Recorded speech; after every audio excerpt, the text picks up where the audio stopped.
Hey y'all, welcome back to another video. My name is Shawnie, and if you are new here, make sure you hit subscribe and turn those post notifications on. I'm a small YouTuber with big YouTuber dreams, and your support is gonna get me there, okay? And if you're already part of the family, what's up, gang? If you're someone that's been curious on moving to Mexico, but you're unsure of what the cost of living is like, don't worry, I got you. In this video, I'm gonna give you an in-depth look into my personal finances.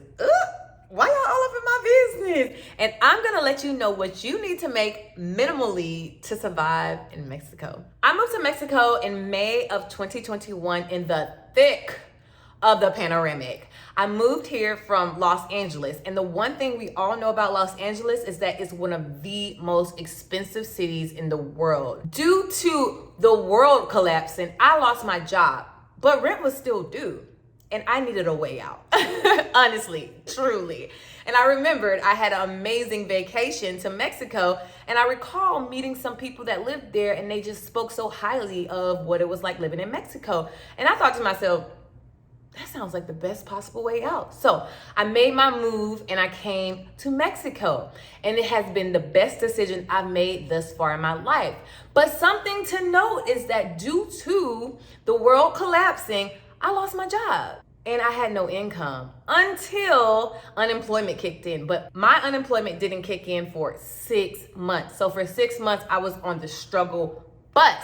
Luckily, when it did kick in, I got a big lump sum of all of the months that I had previously been missing. So with that money and the reoccurring unemployment I was getting, I decided to move to Mexico. Now, how much do you actually need to move to Mexico? There are 3 different lifestyles you can live in Mexico. You can live like a local, you can live like an American, or you can find a middle point. I like to think that I found a really good middle ground. Because I came here on a fixed income of $3,000 US, I knew I had to be conscientious of how I was spending my money. That $3,000 came from unemployment because I did not have a job. I allotted $1,000 US towards housing. Now, I could have easily found a 1-bedroom or studio for $400 or $500, but I'm a little bougie. So I ended up finding a 1-bedroom for $900. That $900 included rent and Wi-Fi. I had to pay for water and light on my own. Water averaged between $25 and lights range between $50 to $75. So I would say $100 for water and light. So boom, we've reached my max of $1,000 for housing. I have $2,000 left in this budget. How did I spend it? Well, because I am an adult, I have other bills. So I want to preface that I am not someone in a lot of debt. I don't have a lot of bills because I am my only responsibility. If you're someone that comes here with a family, or maybe you're married, or maybe you do have a lot of debt, your monthly expenses obviously are gonna look different from mine. So of the $2,000 left, my remaining bills were my cell phone bill, which was $100, my credit card bills, which were $100 between the two. And because I didn't have a job, I'm gonna be honest, I was paying the minimum. And then I had my life insurance, which was $35, my Squarespace for my website, which was $25, my Google storage for my email, which was $20, Spotify for $10, Adobe, which is like Photoshop and Lightroom, because y'all know I model, for $10, and then my Apple storage for $10. Now, those were my bills that's gonna come every month regardless. That's the price, that's what it's gonna be. But I also had to allot money for food and cooking. So I spent around $200 a month on food.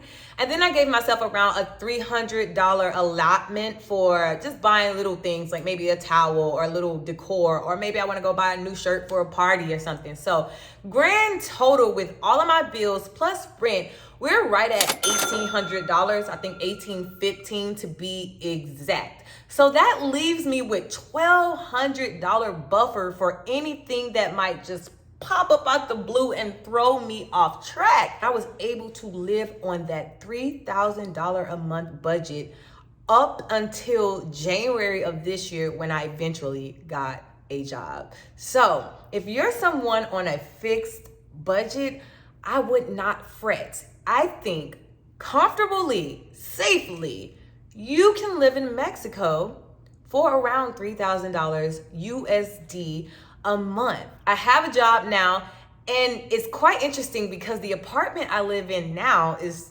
actually cheaper than my previous apartment.